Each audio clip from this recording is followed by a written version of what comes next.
In a grand throne room, a magical summoning ritual reaches its dramatic conclusion. The Princess Alice is exhausted from the strain, watched by a grim, bearded king. Elsewhere, students from another world appear disoriented in a sterile school hallway.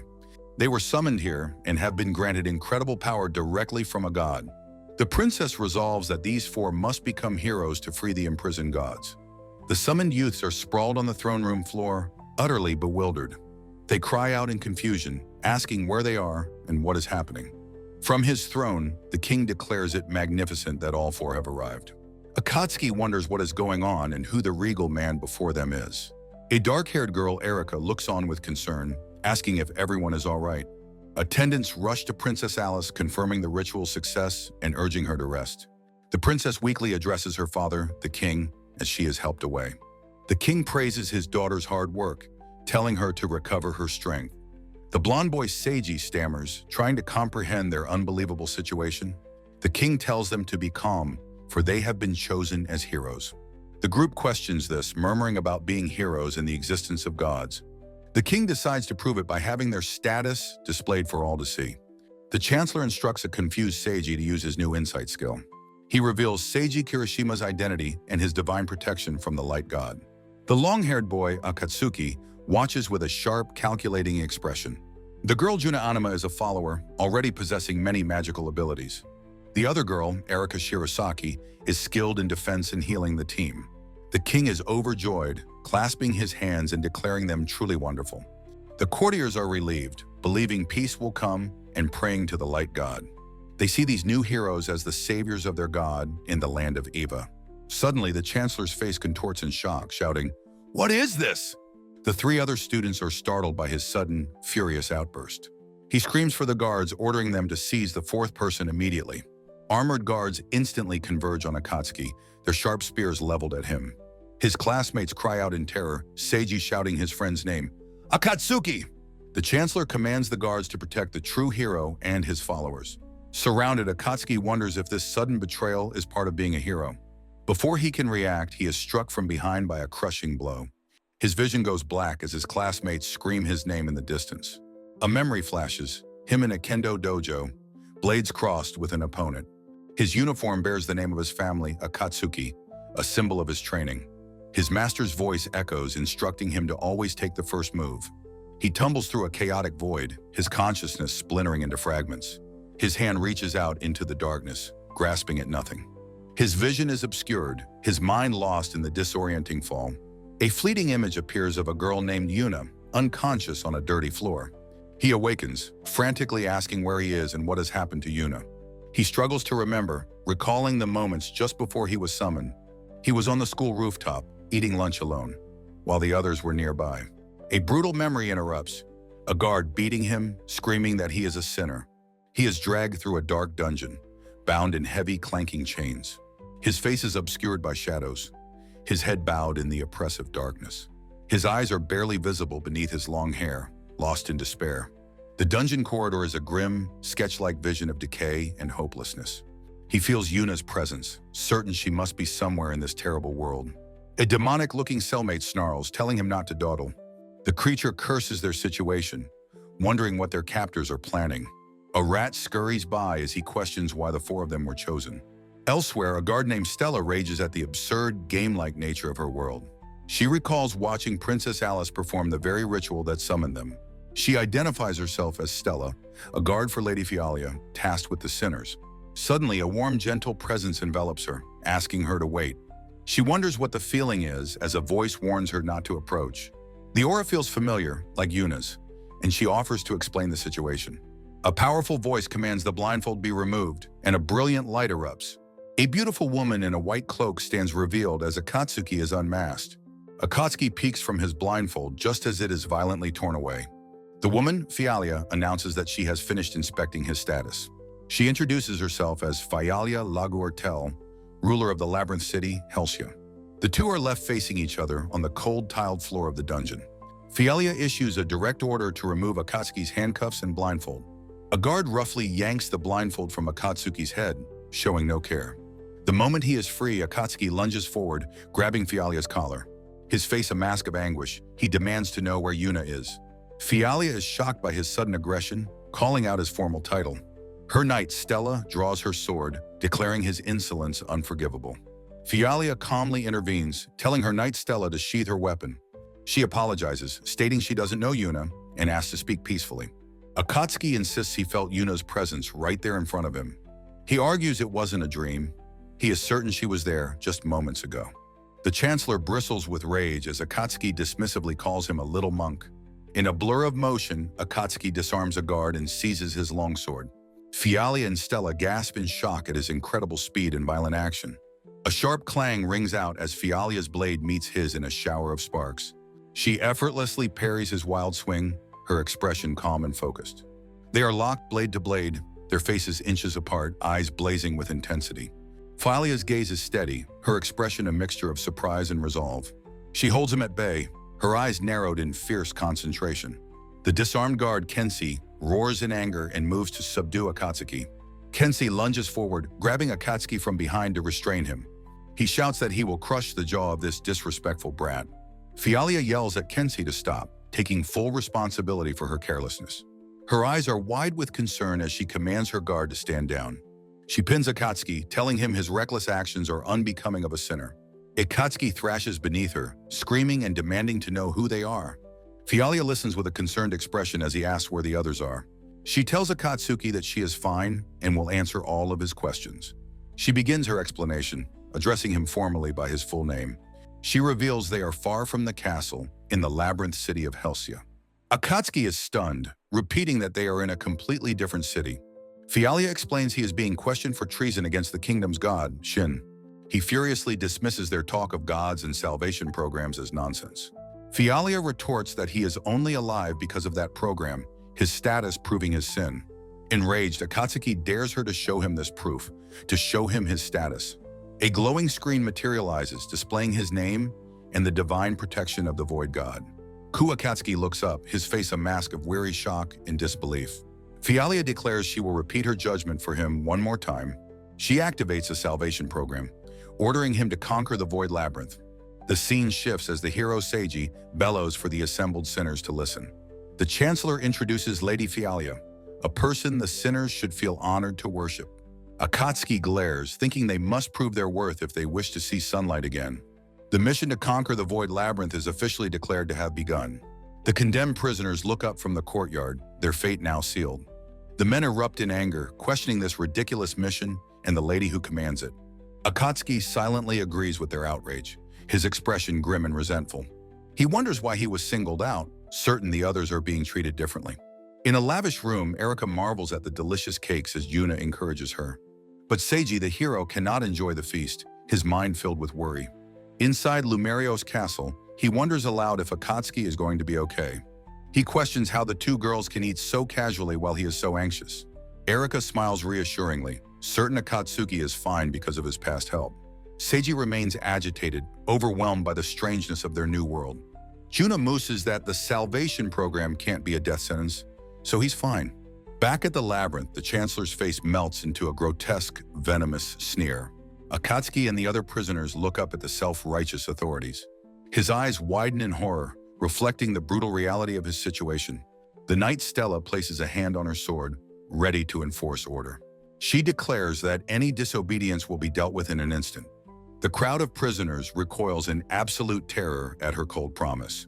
Fialia scolds Stella for her recklessness, forcing a flustered apology from the knight. Akatsuki stares in shock, realizing a man's head was just sent flying.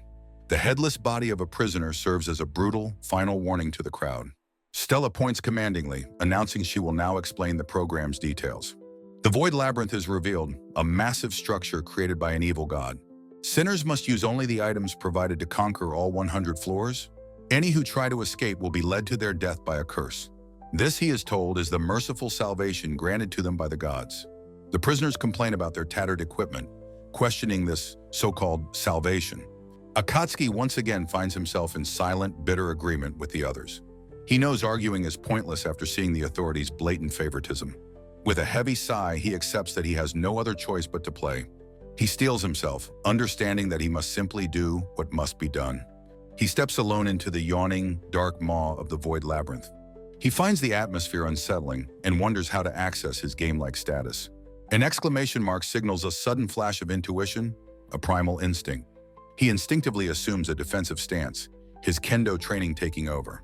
A gaunt, horrifying kobold emerges from the oppressive darkness ahead. A bead of sweat traces a path down his temple as he faces the beast. The single creature is joined by two others, forming a deadly pack. With a unified snarl, the three beasts launch themselves directly at him. His face is a mask of shock, his desperate eyes wide with terror. The world explodes in a flurry of motion, his vision filled with the attack.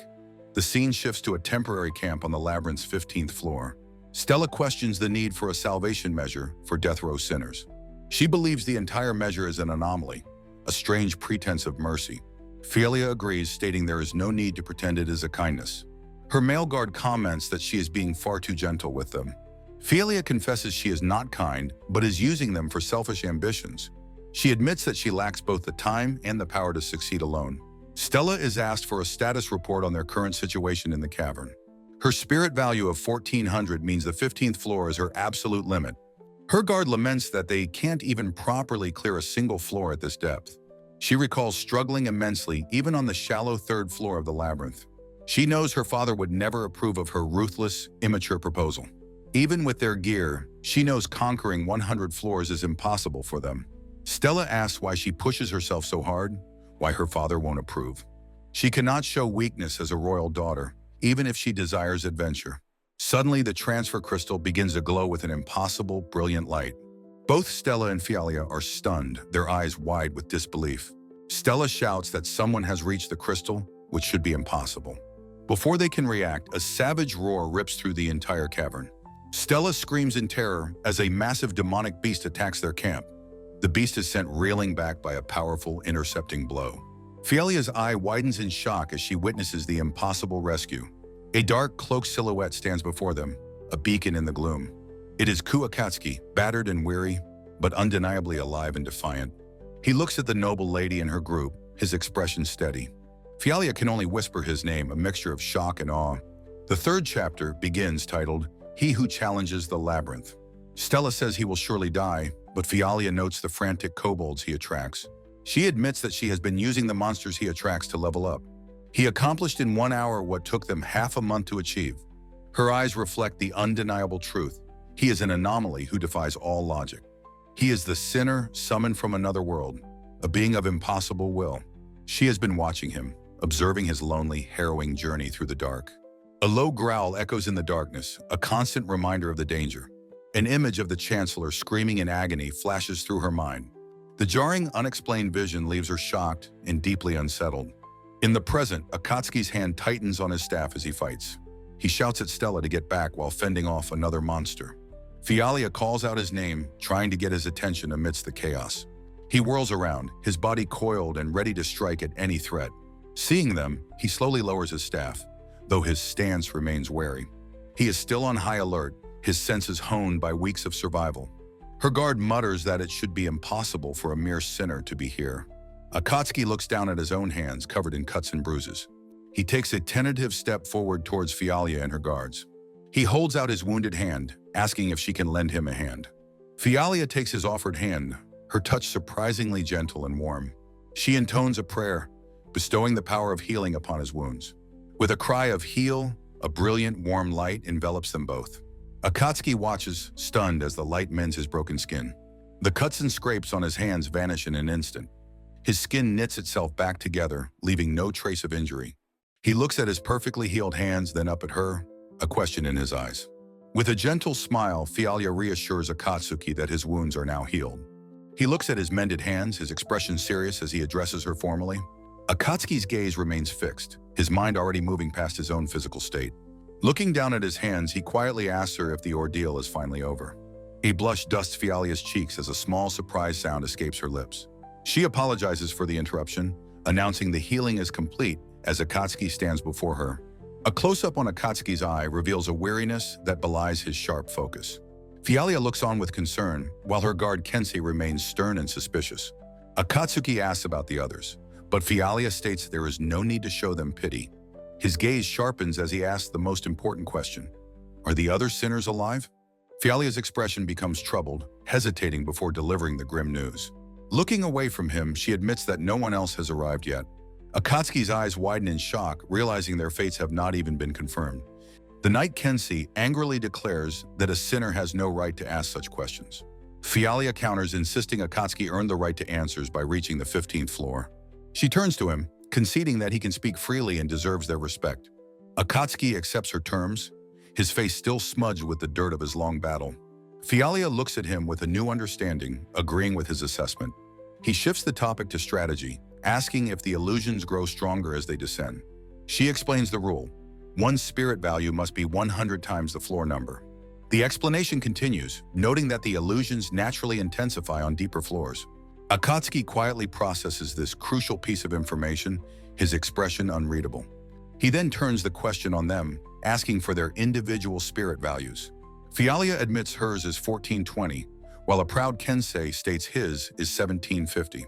Akatsuki now understands why they are stalled, asking about their plans from this point. Fialia looks down, her unease clear as she confronts the reality of their limits. He correctly guesses their only plan is to try and level her up here. She confirms this, explaining her spirit values stubbornly stopped growing on the 13th floor. He looks at the three of them, asking what they intend to do now. He bluntly challenges their ability to even proceed from this point forward. Fialia meets his gaze with defiance, declaring she has her own reasons to continue. He dismisses her resolve, stating the only real question is if they will hinder him. Kensi explodes with rage at Akatsuki's incredible arrogance and disrespect. Fialia listens to the exchange, her back to them, her mind racing. Akatsuki looks back at them, his voice dripping with sarcasm about their salvation measure. His eyes blaze as he demands to know if they can last until he reaches the end. Fialia, her face hidden, quietly but firmly agrees that they will go on. She looks up, her eyes filled with fire, and vows to show him their power. Akatsuki accepts her challenge, demanding they prove their true strength to him. The three of them charge down the corridor, descending to the 16th floor. Kensi pompously tells the sinner to burn the sight of his lady's battle into his eyes. Fialia's silhouette senses a presence in the darkness, warning that something is coming. The party tenses, their faces a mixture of anticipation and apprehension. A lone, wiry goblin steps out of the shadows, brandishing a crude club. The monster charges forward with surprising speed, its weapon raised to strike. Fialia, unimpressed, declares that a simple blow from her staff will be enough. She swings her staff in a powerful fluid arc, striking the goblin squarely. The force of the impact sends the small monster flying through the air. Kensi smirks, remarking that magic is unnecessary against such a pathetic foe. He confidently adds that pure martial skill is more than sufficient for this fight. Akatsuki, however, watches with a grim expression, quietly stating that this isn't right. The goblin, which should be defeated, stands up completely unharmed by the blow. Fialia gasps, her eyes widening in alarm as she realizes her mistake. A dark, swirling aura envelops the creature, revealing its true, illusory nature. The goblin's form distorts, its features becoming more menacing and grotesque. Kensi panics, realizing it's an illusion, and yelling for Stella to aid Fialia. Fialia leaps back, her hands glowing as she gathers her magical energy. Akatsuki watches intently, his expression serious as she prepares her true power. She unleashes a massive flame lance, a spear of fire that roars down the corridor. The fiery explosion consumes the illusionary goblin in a blinding, swirling vortex of heat. The shockwave of the blast ripples outwards, forcing Fialia and Akatsuki to brace themselves. The goblin is shown being completely incinerated in the magical inferno. Fialia turns, asking her knight for assistance with a smile. A powerful, unseen slash cuts through the air with a sharp sound effect. The area is now clear, and Fialia turns to ask what her comrades thought. The scorched stone floor is all that remains of the incinerated monster. Kensi praises his lady's magnificent display of overwhelming magical power. Fialia turns to Akatsuki, confidently asking for his assessment of her strength. His gaze fixed on the darkness, Akatsuki grimly warns them that more are coming. Fialia desperately asks Kensi for a count. He confirms there are dozens of real ones. A horde of goblins pours from the shadows, confirming this is no illusion. Fialia screams Akatsuki's name, her face a mask of pure terror. She cries out that he cannot possibly hope to fight so many of them alone. Akatsuki faces the teeming mass of monsters, his expression hardening into cold resolve. Fialia believes he cannot possibly defeat them all by himself. He becomes a blur of motion, his staff a devastating weapon against the horde. With brutal efficiency, Akatsuki carves a path through the swarm of goblins. Fialia and Kensi call out, telling him to wait as he prepares to leave. Kenzie, utterly bewildered by the display, demands to know how he moves so fast. Akatsuki coolly brushes his hair back, remarking that a sinner shouldn't have such a status. He retorts that he has no idea, since he reached the 15th floor all alone. Fialia is stunned into silence by his words and his impossible feat. Her hand clenches into a tight fist as the truth of the power gap sinks in. She thinks of how they used powerful magic to defeat just a handful of monsters. She whispers in disbelief, wondering how the difference between them can be so vast. She looks up, her mind reeling from the devastating revelation of her own weakness. A small sound of confusion and awe escapes her lips. Akatsuki asks if she's sure she wants to accompany him, questioning her motives.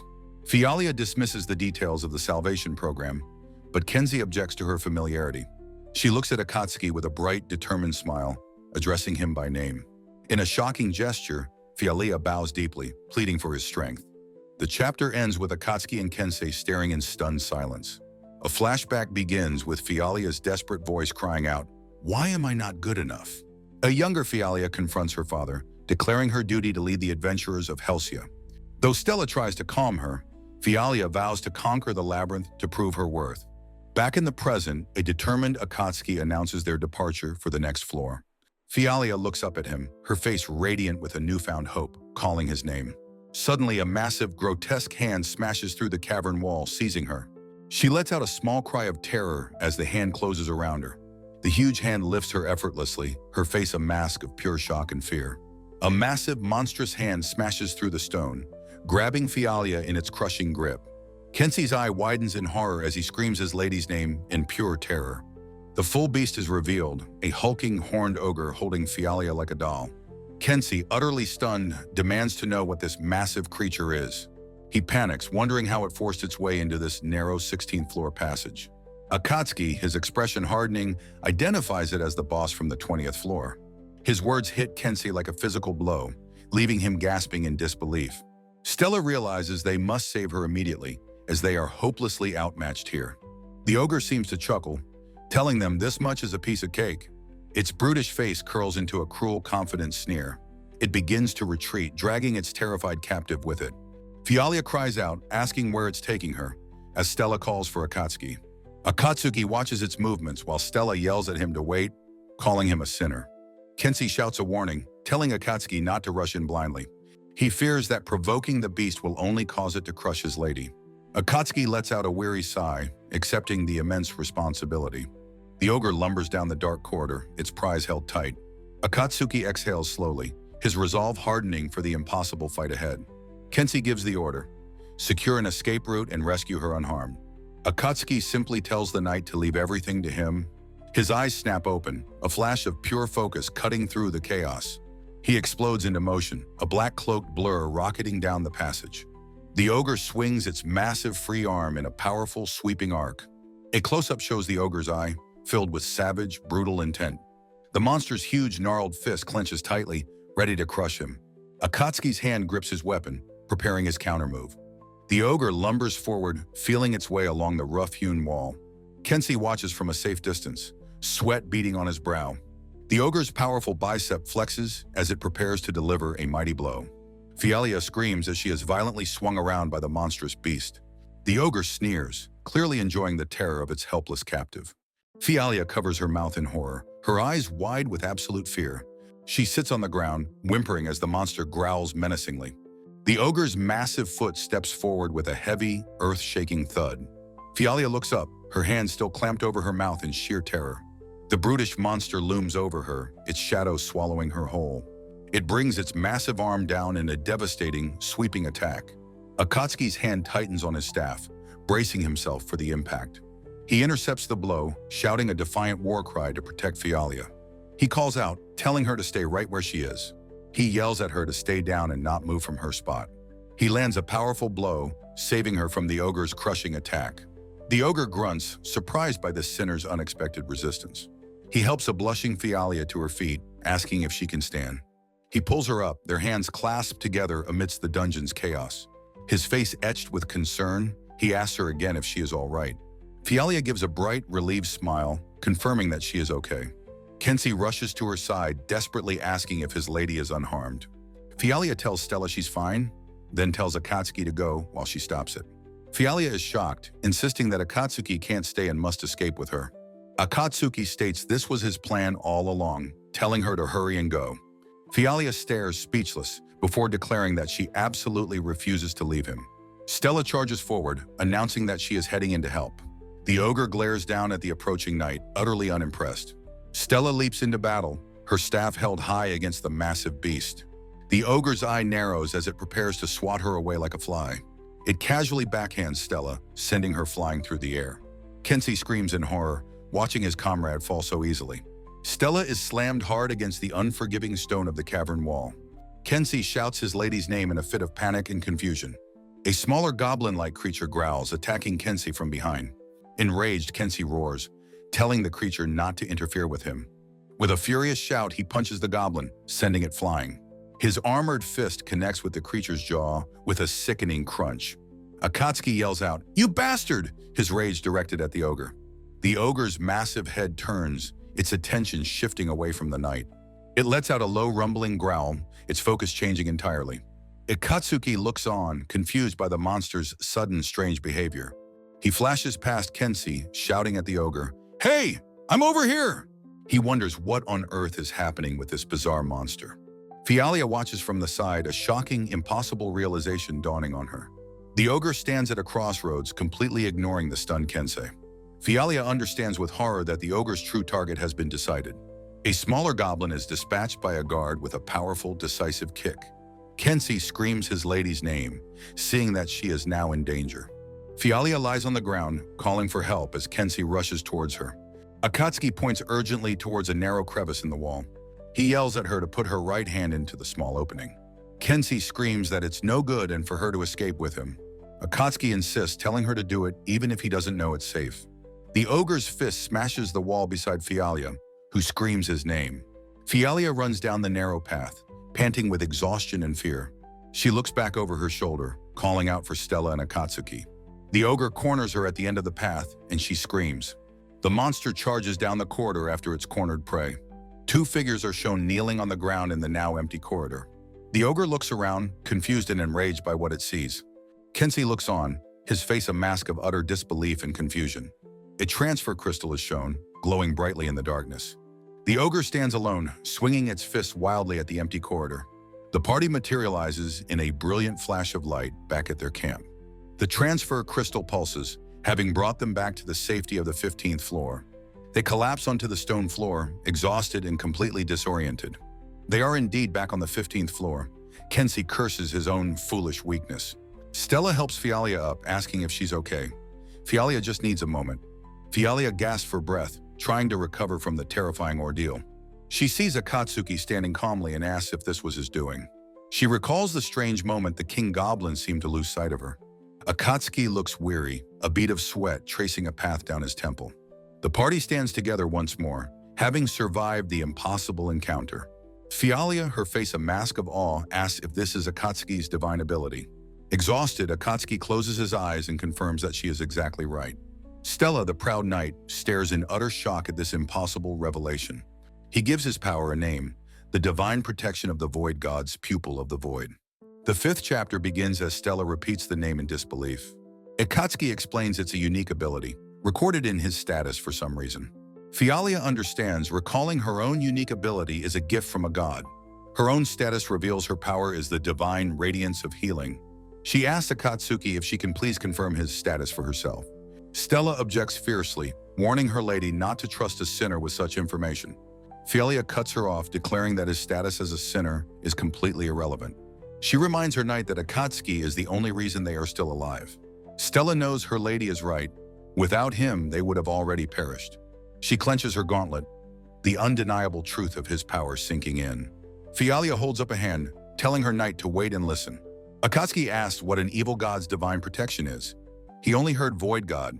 Stella is shocked, retorting that they are, of course, the same thing. Fialia explains that Akatsuki's body is not from their world of Evan. To understand, he must first learn of their world's benevolent and evil gods.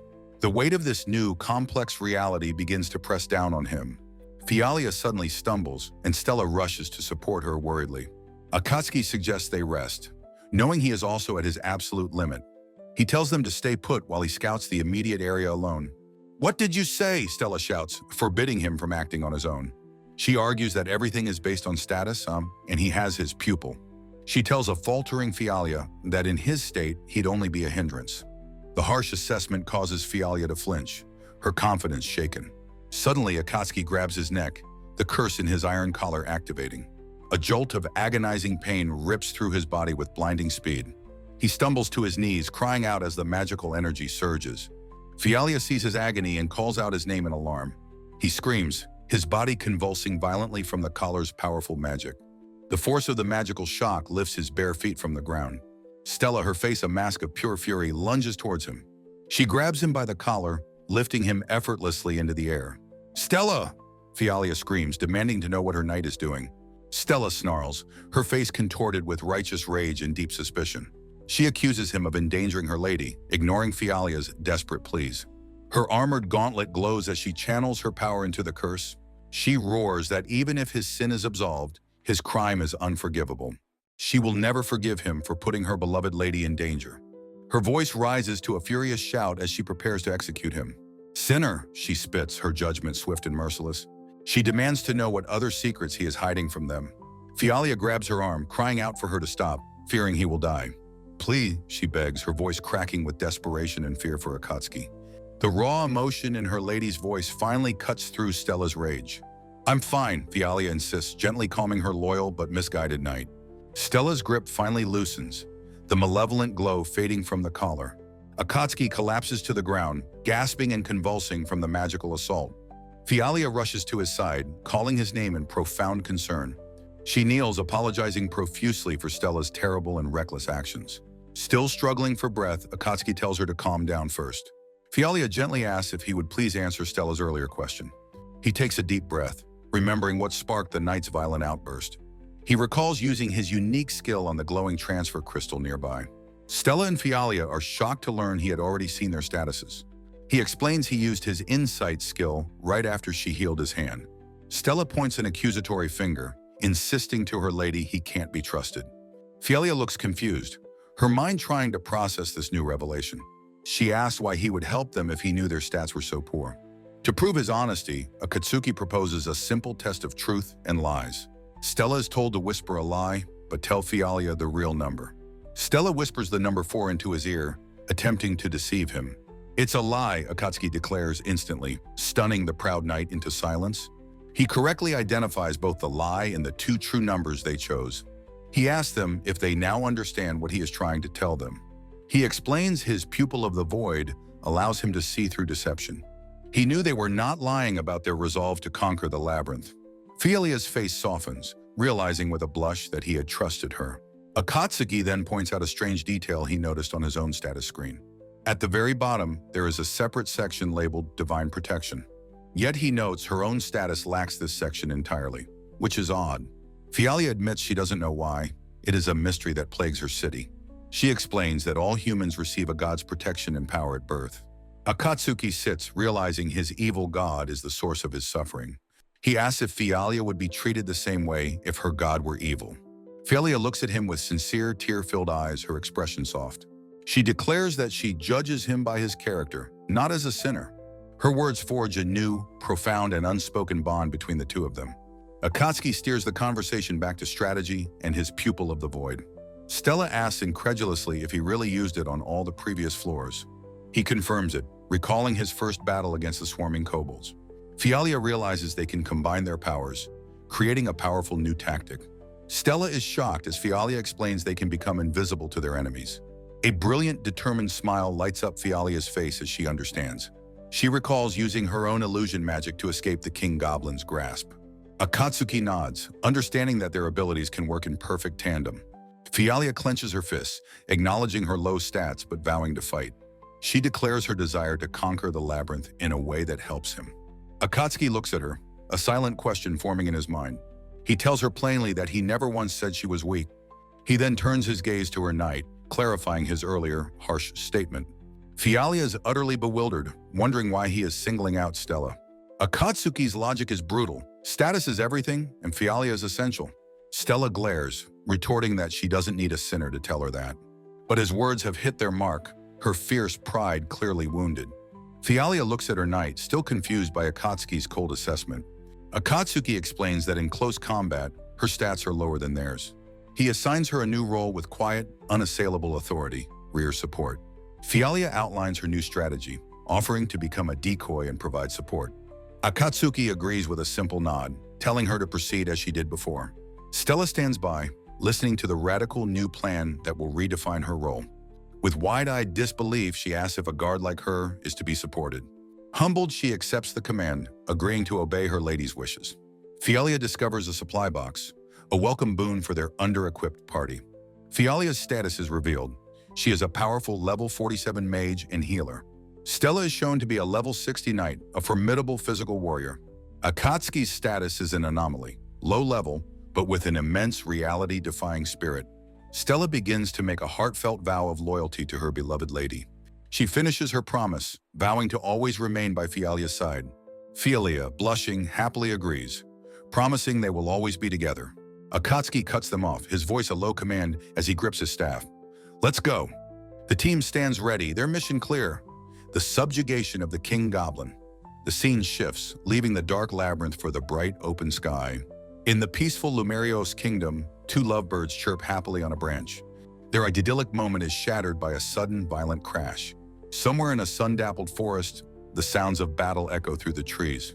A powerful, unseen blow connects with a sickening thud. The hero, Seiji, is slammed backward against a tree with brutal force. A grotesque goblin looms over him, ready to deliver a finishing blow. Seiji, clad in armor, struggles against the teeming goblin horde. He mutters in frustration, admitting that he is still not used to this. A shimmering magical shield materializes just in time to deflect a fatal attack. Erika, the priestess, thanks Seiji but warns him not to be so reckless. She spots another enemy, a goblin archer lurking somewhere in the trees. Juna leaps into action with a confident cry, telling them to leave it to her. She begins a powerful incantation, calling upon the winds to become her blade. Her eyes blaze with power as she prepares to unleash a devastating spell. With a triumphant shout, she unleashes her wind slasher attack. Exhilarated, she prepares to cast the powerful spell over and over again. She seems slightly flustered, perhaps by the sheer force of her own attack. Seiji cautions her not to overdo it, calling her by the formal name Riko Dono. In a sun-drenched forest, three figures burst through the undergrowth in hot pursuit. Their quarry, a lone goblin, crashes to the ground, its brief life extinguished. The goblin subjugation mission is now complete, with a final tally of 10 slain. In a clearing, the party celebrates the successful completion of their guild request. Juna eagerly suggests a meal, but their mentor, Alfred, insists on a debriefing. Alfred turns his stern gaze upon Seiji, addressing him first as the hero. The young hero, Seiji, nervously acknowledges his mentor's summons to speak. Alfred praises his improving sword skills, but admonishes him for his final recklessness. Seiji accepts the critique, understanding he must remain vigilant even after a battle. Alfred reminds the mage Juna that her powerful magic consumes her very life force. Finally, the knight turns his attention to the priestess, Erika, who responds dutifully. Erika beams with pride, having executed her protective barrier magic with perfect speed. Their mentor encourages them all to continue working hard to raise their status values. He instructs them to report their success to the guild before they can finally eat. While Ku endures his trials, Seiji's party trains in the Grand Lumerios Kingdom. Over a lavish feast, Seiji notes with concern they have no information on Akatsuki. Erika wonders aloud if their friend is being treated as a sinner in this world. Seiji asks Alfred about the true difficulty of conquering the notorious Void Labyrinth. He doubts his friends could even survive to the 10th floor with their current power. Erika looks downcast, lamenting that Akatsuki was abandoned in such a terrible place. Juna tries to remain optimistic, reminding them of the supposed salvation program. But Alfred bluntly shatters her hope, stating that the program is utterly meaningless. He explains that sinners are seen as heretics, the program merely softening their fate. Juna, her optimism gone, asks him to explain what he truly means. The program is a lie, a thin veneer of hope masking a brutal execution method. Seiji is horrified, realizing there was never any intention of letting them succeed. Realizing he has said too much, Alfred quickly tries to retract his grim revelation. Seiji, his appetite gone, questions the entire purpose of their labyrinth conquest. He cannot comprehend the mission of saving gods he has never even met. Erika and Juna are equally troubled, wondering what their quest truly means. Alfred explains that a special guild exists solely to free the benevolent, sealed gods. He declares that they are the chosen heroes for this task, a mission for them alone. Seiji angrily retorts that Akatsuki is just as qualified for this quest as they are. An official glares at the hero, warning him that he will repeat his command. He tells a sweating Seiji to be extremely careful with what he says. Juna, looking concerned, quietly agrees that she understands the warning. The official departs with a thin smile, stating that he is counting on them. Seiji has lost his appetite, wondering what will become of Akatsuki and the others. He sits in despair, admitting that it is impossible for him not to worry. His mind conjures an image of the massive labyrinth, where Akatsuki is all alone. But deep on the 19th floor, Akatsuki is not alone. He shields Fialia with his body. A fearsome king goblin unleashes a torrent of fire directly upon them. Akatsuki asks if she is okay, and Fialia shouts back that she is unharmed. Pressed against him, her heart pounds with a mixture of terror and overwhelming proximity. Akatsuki stoically endures the blast, the sinner's collar cold against his neck. The king goblin roars and swings its massive club in a devastating downward arc. A cataclysmic explosion of force sends the pair flying through the air. Thrown apart by the blast, Akatsuki calls out to confirm Fialia is safe. He rises, explaining he used his mantle to block the flames as the knight checks on her. Fialia, her face bright red and steaming, exclaims that her head feels incredibly hot. Akatsuki gives her a deadpan look, telling her this is no time for that. As they proceed, Fialia explains their ultimate goal is to liberate the benevolent gods. Akatsuki stops them, cynically questioning if they are truly committed to that mission. Fialia's guard looks on, asking if this line of questioning is really acceptable. The guard stammers that the situation is complex, as Akatsuki asks if she's serious. She reveals Fialia's true motive, to be recognized as an adventurer by her father. Akatsuki's eyes narrow in contempt, realizing the salvation program is a complete sham. Fialia bows deeply, apologizing profusely for using him for her selfish ambitions. Her guard watches with a pained expression as Akatsuki asks why she's only telling him now. Fialia looks up from her bow, her face a portrait of shame and regret. He won't thank her, he states, but he vows to survive and find Yuna. Akatsuki reveals a critical fact. The Lumerios kingdom ordered the salvation program. The guard argues that her lady only made use of the program itself. She insists that Fialia came to the labyrinth with her own noble resolve. Akatsuki holds up a hand, telling her not to misunderstand his point. Fialia suddenly rises, interrupting the tension to announce she has a proposal. A fist clenches with resolve. Their goal of conquering the labyrinth must be the same. In the depths of the labyrinth, Ria makes a bold proposal. Akatsuki and Stella listen, their expressions wary and uncertain. Stella immediately objects, insisting that Akatsuki is nothing more than a sinner. But Ria raises her staff, declaring her command as the one in charge. She smiles brightly, asking them to simply call her Ria. Stella is aghast at his lady's breach of all proper etiquette. Akatsuki cuts through the debate, saying any name is fine. He points ahead, his focus already on the path before them. In the distance, a soft, crystalline light pulses in the darkness. The three companions stare intently, their goal finally in sight. Stella confirms their suspicions. It is a transfer crystal. Ria's face hardens, knowing the powerful king goblin awaits them. Akatsuki takes command, laying out the first step of their plan. He explains that the goblin strangely targets Ria, who must keep her distance. Stella will then use illusions to confuse the beast, creating an opening. Ria looks on, her expression a mix of trust and a faint blush. If the monster turns on them, Ria will be their support. Akatsuki looks at her, addressing her directly with a new sense of purpose. He asks Ria to provide covering fire for himself and Stella. Ria beams, eagerly accepting her role and calling him Kusama. Akatsuki looks away, slightly flustered by her sudden enthusiasm. The three stand together, a tense but newly unified team. Stella's face is a mask of grim, focused resolve. Akatsuki asks if they are ready, and they confirm their resolve. He places his hand on the crystal, initiating the transfer to the 20th floor. They are consumed by the brilliant, overwhelming light of the teleportation. The world shatters around them as they materialize into a new reality. A wave of scorching, unexpected heat washes over the party. Akatsuki is stunned. Their meticulous plan is already in shambles. The scene is a blur of disorienting heat and chaotic motion. A new, terrifying enemy is revealed, far worse than they imagined. The king goblin now sits astride a monstrous, flaming boar. A fresh, angry scar is carved into the face of their foe. Akatsuki shields his eyes, wondering if the boar is truly on fire. Ria confirms that she too sees the massive burning beast. Stella curses the sinner, blaming him for this unforeseen disaster. Rhea looks on in shock, her face pale with utter disbelief. Stella notices the transfer crystal behind them has turned an inert black. He shouts in a panic that the crystal is disabled. They cannot escape. Akatsuki screams a warning that the beast is charging them. The king goblin raises its massive club for a devastating blow. The world explodes in a cataclysmic blast of fire and force. The ground is shattered, leaving only a smoking crater behind. Stella pushes himself to his feet, bruised and battered by the blast. Rhea is sent tumbling across the scorched and broken stone floor. She scrambles up, desperately calling out for her lost comrades. She notes that even though she dodged, the heat still scorched her clothes. She lets out a cry of alarm, sensing a new danger in the smoke. Lost in the haze, she yells for Stella, telling it to stay back. She realizes with dawning horror that the smoke is an illusion. Through the haze, she sees a figure standing before a kneeling Stella. Her eyes widen in shock, her mind struggling to process the scene. It is Akatsuki, his arms spread wide, screaming their names into the chaos. His face is a mask of pure, unadulterated terror and desperation. His mind races, blaming his own carelessness and overconfidence for their plight. He overthought the plan, his hand trembling with the weight of his failure. The pain from his cursed collar throbs as he curses his mistake. A memory surfaces, a girl from his past telling him to admit he was scared.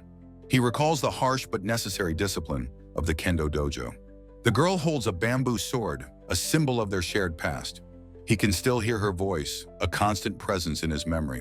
His master's words echo, focus, breathe deep, observe, take the first move. He knows this is the foundation of the Akatsuki style of swordsmanship.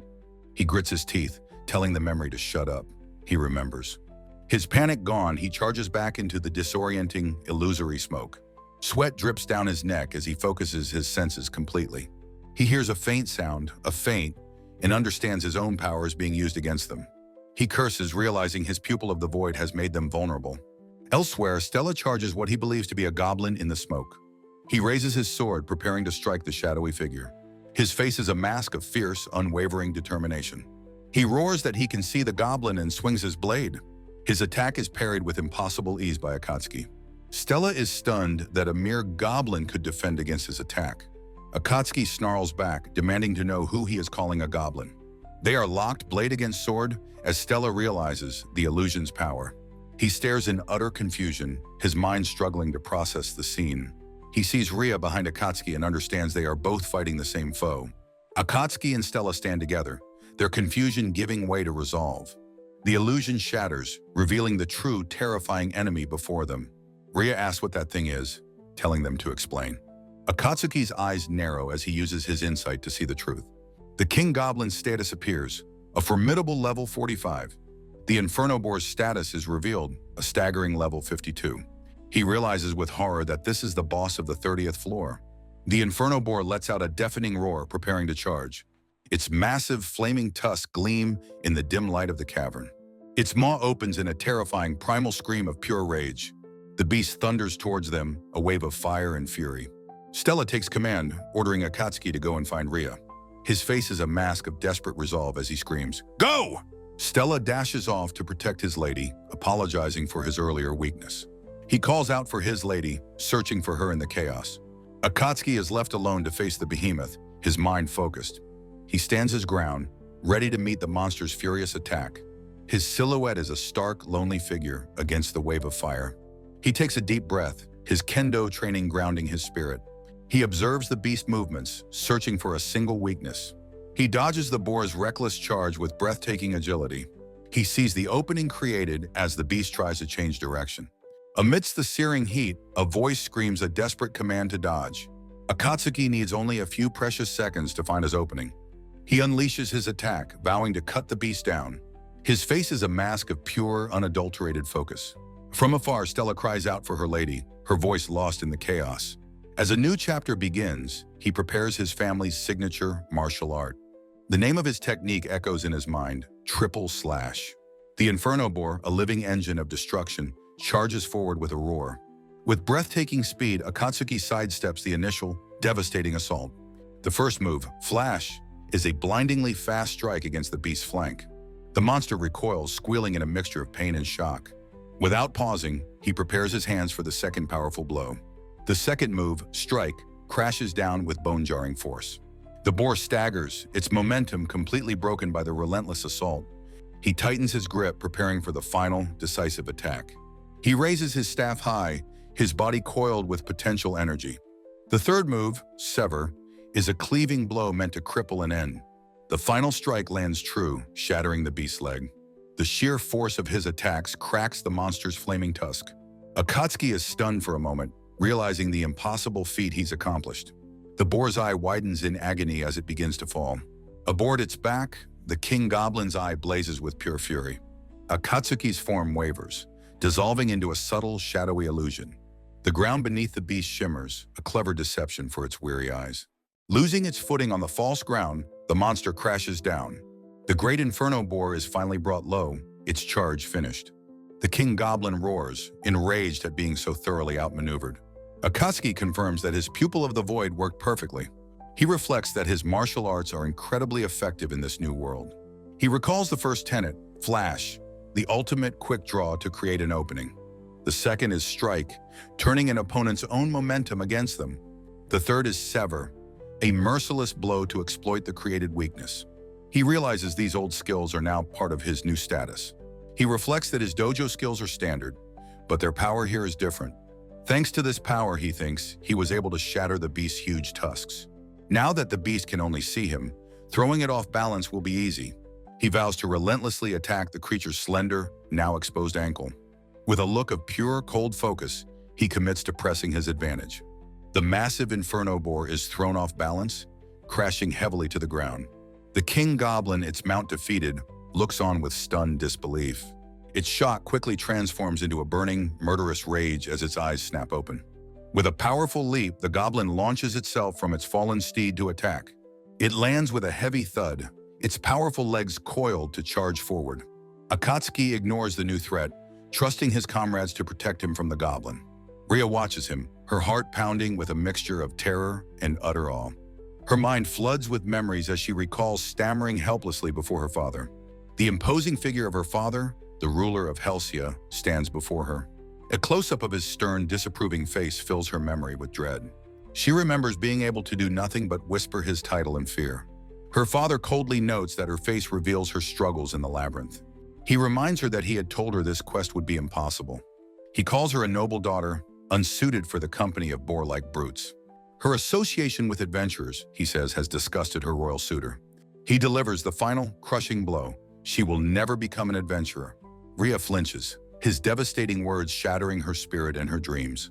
The cruel whispers of her own guards echo, calling her a troublesome burden. Tears of shame and frustration stream down her face, her resolve crumbling. But through her sorrow, a new defiant emotion begins to take hold. She clenches her fist, her grief hardening into a core of unshakable resolve. She screams internally that she can do it, that she will prove them all wrong. She remembers telling her father she understood what she was risking. She knew what would happen to her family, but she chose this path anyway. In a shocking act of rebellion, she pointed her staff directly at him. She declared that he would not be allowed to interfere with her resolve. Her father's face was a mask of stoic surprise at her sudden defiance. The memory shatters and Ria returns to the present, her spirit reforged. The world erupts in a cataclysmic explosion of fire and shattered earth. Amidst the swirling embers, Ria stands alone, exhausted but resolute. Her strength finally gives out, and she collapses heavily to her knees. She gasps for breath, her body trembling from the immense magical exertion. A memory surfaces, her tearful vow to report her victory to her father. She smiles with renewed purpose, determined to become a splendid adventurer. Her powerful stats flash before her eyes, a testament to her growth. But the world warps. She cries out, lost in a sudden illusion. She wonders why her magic faltered, realizing she must quickly regroup. A familiar dark-cloaked figure, Akatsuki, emerges from the disorienting haze. Vowing to no longer be a burden, she charges forward to join him. Akatsuki is seen absorbing a powerful blow, the impact a blinding flash. He stands firm, bracing himself against the inferno boar's fiery breath. He roars at the persistent beast, demanding that it finally fall. He questions his strategy for a moment, then reaffirms his will to win. With grim determination, he continues his desperate assault with his staff. He glances at his weapon, suddenly questioning its remaining durability.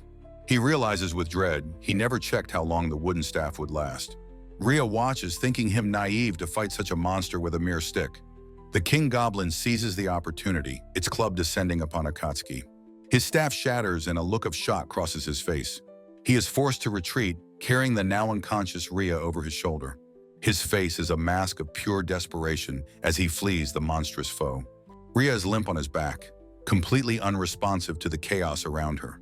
From a distance, their nightly companion Stella watches, her face frozen in terror. The king goblin relentlessly pursues them, a terrifying sight from Stella's perspective.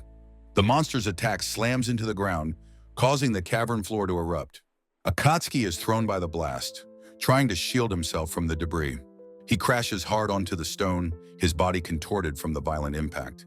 Pushing himself up, he sees Ria lying motionless a short distance away. She is still and broken, a trickle of blood on her temple. He scrambles to her side, screaming her name, begging her to answer him. In his panic, he whispers the first words of a healing spell. Leaving the labyrinth behind, two rebels walk toward a new dawn and an uncertain future. Kenzie, gravely wounded, watched as Stella charged the king goblin alone. She leaped into the air, vowing to stop the monster from harming him. But her heroic charge was met with a casual, devastating blow. The king goblin's backhand sent her flying with brutal, dismissive force. The victorious monster then leaped back upon its demonic, flaming steed. The inferno boar stomped its hooves, cracking the very ground beneath it. The cavern floor splintered and erupted under the beast's immense power. Its rider, the king goblin, let out a triumphant, deafening roar. The beast crashed down again, a declaration of its absolute dominance. The battlefield was now a ruin of shattered rock and flickering flame. But Kenzie, defiant to the last, pushed himself back to his feet. His eyes burned with a selfless rage, a fire fueled by love. The inferno boar let out another earth-shaking, fiery roar of victory. Its eye, a pit of primal fury, glared at the lone knight. The king goblin snarled, ready to finish off its last remaining foe. Kenzie stood before it, his broken body glowing with a faint, holy light. He clutched his bleeding side, his resolve hardening into a final stand. His thoughts were only of his lady Ria, whom he had to protect. He drew his demonic sword, Belial, its dark power swirling around him. He vowed to kill this thing, even if it cost him his very life. Across the cavern, Akatsuki knelt, his back to the suicidal charge. He desperately called to Ria, asking if she could speak or had a potion. His composure shattered, he asked what he was supposed to do now. Ria could only answer with weak, pained moans, her life fading away. His mind raced, torn between saving the guard or protecting Ria. Despair washed over him. Alone and outmatched, he saw no way out. He let out a sigh of bitter resignation, muttering what the hell this was. But then a manic grin spread across his face as he told himself to go.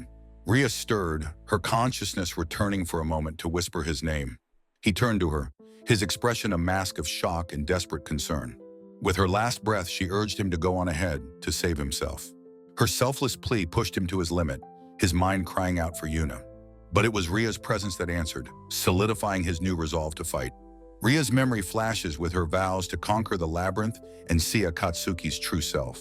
His face contorts with desperate resolve as he roars out a single defiant promise, to save Ria. He kneels over her still form, the immense weight of his vow settling upon him. His eyes widen in sheer panic, his mind racing for a way to save her life. He looks down at his own hands, searching for a power he does not possess. A startling, impossible idea begins to form in his mind as he questions what is happening. A single bead of sweat rolls down his temple as the desperate realization fully dawns. He cries out the command, a frantic plea for a miracle from this world system. A glowing blue screen appears, displaying his stats and a shocking, previously unnoticed ability. His eyes lock onto two glowing words nestled among his skills. Light magic level, 1 inch. He remembers Ria's serene expression as she once cast her own powerful healing magic. He recalls the feeling of that light, how it mended his own wounded hand instantly. He realizes with a pang of regret that he could have healed her minor wounds sooner. If he can properly wield this light magic, he knows he can save Ria's life. He steels his resolve, telling her he must turn her over, knowing he has to try. He worries if he, so ignorant of magic, can safely heal her catastrophic injury. He knows this is a reckless experiment, but it is the only path forward. He tries to recall how Ria used her magic, through prayer or sheer force of will. He shakes his head, frustrated and angry with his own crippling hesitation. He screams at himself internally, knowing there is no time left for second-guessing. His purpose becomes absolute and clear. He must save Ria no matter what it takes. He focuses his mind, vividly imagining her broken bones knitting themselves back together. He visualizes concentrating the light of magic, forcing it to accelerate her body's healing. He closes his eyes, sweat pouring down his face as he channels all his concentration. He offers a raw, desperate prayer to the void god to lend him this power. His eyes fly open as he roars, demanding the strength to save the girl before him. A brilliant, blinding light erupts from his hands, pouring directly into her grievous wound. For a horrifying instant, the wound blackens and chars under the raw, untamed power. Then miraculously, the flesh sizzles and knits itself back together, closing the wound. Ria stirs, a soft sound escaping her lips as she slowly returns to consciousness. She looks up at him with a small smile, whispering his name and saying it tickles. Overwhelmed with relief, Akatsuki tells her she is safe but must not move just yet. He looks back, a weary but deeply triumphant smile on his face. He actually succeeded. Akatsuki lies spent, realizing his worldly knowledge can master this world's magic. Ria cries out his name, her face a mask of desperate anguish. He grips his staff, pushing himself up from the shattered stone floor. With renewed purpose, he rises to face the continuing chaos of battle. He rushes to Ria's side, checking on her after the terrible ordeal. He asks how she feels and she smiles brightly, ready to continue. She points to a fresh scar, insisting she is still able to fight. Akatsuki apologizes, feeling guilty that he could not heal her completely. She laughs softly, cherishing the wound as a fond, shared memory. Her strange sentiment leaves Akatsuki completely baffled and a little concerned. His hand clenches into a fist as his focus returns to the battle. He acknowledges they have no time to rest with danger still present. Ria stands resolute, declaring they must stop Kenshi and free him. They must release their comrade from the cursed sword's malevolent influence. The berserk Kenshi attacks the wounded King Goblin with mindless fury. His eyes are black voids, his face twisted in a silent, soulless scream. It is a temporary berserker rage, a horrifying side effect of his weapon. This is the price one pays for wielding the demonic sword, Belial. The vampiric blade endlessly drinks blood, its edge growing sharper with every taste. It is a true vampire sword, a weapon with an insatiable thirst. However, this incredible power comes with a terrible, soul-devouring cost. If the wielder's spirit is weak, they attack all, friend or foe. The wielder is consumed, becoming nothing more than a mindless berserker. Kenshi, now a puppet to the sword's will, charges into the fray. Ria explains he will fight on, even if his body is torn apart. She laments that she warned Kenshi not to rely on its dark power. Akatsuki realizes the impossible task, disarming a berserker without touching the sword. He coldly weighs letting Kenshi finish the goblin, despite the risk. But Ria's sharp cry for Kusama shatters his dark calculations. She stands before him, declaring she has a plan and needs him to listen. He stares, taken aback by her sudden, commanding presence and fierce resolve. His expression hardens into one of trust. He will hear her plan. She turns away, filled with absolute faith that with him, they will succeed. His wooden staff connects with brutal force, shattering the Inferno Boar's powerful charge. Kenshi, consumed by a berserker's rage, clashes violently with Akatsuki. Their weapons meet in a blinding explosion of sparks and furious energy. The grievously wounded King Goblin stumbles, roaring in agony from its deep wound. The cursed blood-drinking sword Belial remains firmly embedded in its shoulder. Kenshi is thrown backward, the force of his own desperate attack overwhelming him. He crashes hard onto the shattered stone floor, his body racked with pain. His face is a mask of pure fury, his eyes black voids of mindless rage. He pushes himself to his feet, his body trembling with the sword's corruption. He is no longer a man, but a puppet to the demonic blade's will. The berserk knight stands tall, ready to unleash his indiscriminate, violent power. His hand tightens around the hilt of his own sword, preparing for another assault. Akatsuki is shocked by the berserker's incredible agility, questioning how he is still so fast. His surprise is cut short as Ria begins to relay the next phase of their plan. She orders Akatsuki to disarm Stella of his swords and the cursed Belial. She fears that letting him fight will break him completely, questioning their dangerous plan. Hearing her reckless strategy, Akatsuki grits his teeth and vows that he will do it. He activates his unique ability, commanding the pupil of the void to assist him. The berserk Kenshi stands amidst the swirling dark energy, his focus absolute. He turns, his black eyes seeming to pierce through Akatsuki's illusionary power. Akatsuki stares in shock, wondering if his power is ineffective against the berserker.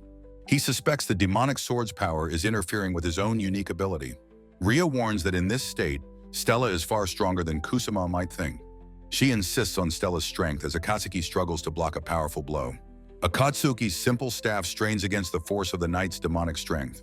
The impact sends a shockwave through his arms, a testament to Kensei's power. Akatsuki relies on his superior technique to evade the berserker's wild attacks. He blocks a high swing, his face a mask of determined concentration. Kensei brings his sword down with a powerful, two-handed grip. Akatsuki deflects the blow and delivers a powerful kick to Kensei's side. The berserker grunts in pain, knocked off balance by the unexpected counter. He recovers with inhuman speed, charging at Akatsuki once more. His attacks are a wild, unpredictable storm of steel, fueled by demonic power. Akatsuki tells Ria that if he should fail, she must take his place. Ria raises her staff, unleashing her devastating Millionia Burning Spear spell. She vows to draw the goblin's attention and protect Kusama from further harm. The king goblin, pinned by the magical assault, glares at its tormentors. Kensei, his rage momentarily distracted, looks towards the new commotion. Ria, her face set with grim determination, vows to see her plan through. She picks up one of Kensei's fallen swords from the cavern floor. Akatsuki watches, a look of awe and concern on his face at her courage. With a powerful throw, she sends the sword spinning high into the air. The flashing blade distracts the berserk Kensei for a single, critical second. "First one!" Ria cries out, a triumphant smile on her face. She uses the opening, moving in a blur to execute her next move. The king goblin roars in frustration, still pinned by her magical assault. Ria runs towards the fallen Belial, her expression resolute. She admits to herself that she cannot truly capture the demonic sword's power. She declares she will become the decoy and stab the goblin in the back. With the demonic sword in hand, she vows to defeat the monster here and now. Her face is a mask of sublime suicidal resolve as she charges forward. The king goblin watches her approach, its massive form tensed for battle. Kensei lies amidst the rubble, his consciousness slowly returning. Akatsuki grips his own blade, his mind racing through their desperate options. The cursed sword Belial lies on the ground, pulsing with dark energy. Akatsuki and the recovering Kensei stand together, their expressions grim. Akatsuki commands himself to freeze, to abandon their carefully crafted plan. Kensei snarls that taking the sword is impossible, knowing its corrupting power. Akatsuki apologizes to Ria, declaring it is time for Plan B. He hurls Kensei through the air like a living, unwilling projectile. Kensei, a blur of motion, hurtles towards the unsuspecting king goblin. He accepts his fate, his sword held forward like the tip of a spear. Ria screams at the guard, asking if his resolve is truly set. Kensei roars his defiance, vowing to deliver the final blow himself. His blade is aimed true, ready to pierce the monster's flesh. He slams into the king goblin with bone-jarring, suicidal force. The three heroes converge on the beast in a chaotic, three-pronged assault. Akatsuki strikes from the flank, his own blade flashing in the dim light. Ria's charge becomes the feint, drawing the monster's attention. Kensei, his face a mask of pure fury, drives his attack home. Ria looks on, her face a mask of shock and concern for Stella. Akatsuki shouts for his power to work, seeing the sword still embedded. He focuses his will, channeling the power of his unique ability. He amplifies the curse of Belial, turning the weapon against its new host. The king goblin roars in agony from the psychic assault. Its body is racked with pain, its mind consumed by the sword's corruption. Akatsuki watches, his face a mask of grim, focused determination. The goblin reaches for the sword, but dark energy repels its hand. The monster is trapped, fighting a war against the weapon in its own body. Kensei is thrown back by the impact, his own sword clattering away. His eyes widen in shock as he is sent flying through the air. The king goblin is overwhelmed, its body ravaged from within and without. Akatsuki stares, his mind racing as he processes the new, dangerous situation. The king goblin screams, commanding the pupil of the void to work. It begs for the power to work to help it overcome the heroes. It stumbles back, its body now a vessel for two warring powers. Akatsuki looks on, his expression a mixture of shock and dawning horror. Ria cries out to Kusama, telling him to stop his forbidden actions. Akatsuki grits his teeth and yells back that he knows, but has no choice. The Inferno Boar lies unconscious, its massive body pinning the fallen Kensei. Kensei is trapped beneath the beast, his own consciousness fading. His face is a mask of pain and exhaustion, his battle seemingly over. Akatsuki looks at the scene, sweat beating on his temple. He turns to Ria, his voice a low growl, telling her they must do this. Tears of exertion stream down his face, his body pushed to its absolute limit. Ria and Akatsuki stand together, vowing not to let the goblin pull out Belial. The king goblin roars, its face a mask of pure, unadulterated rage. It grips the hilt of the sword, trying to pull it free. Ria charges forward, her body a blur of motion, ready for the final assault. The ground shatters as she lands, her focus absolute. Akatsuki follows close behind, his own blade held at the ready. The 11th chapter begins with Akatsuki and Ria charging into the final battle. Akatsuki unleashes a devastatingly fast sword strike against the hulking king goblin. His feet slide across the shattered stone floor, kicking up a cloud of dust. With a fierce battle cry, he follows up with another powerful, blurring strike. The final blow of his technique slices deep into the monster's leg. The king goblin lets out a guttural roar of pure, unadulterated agony.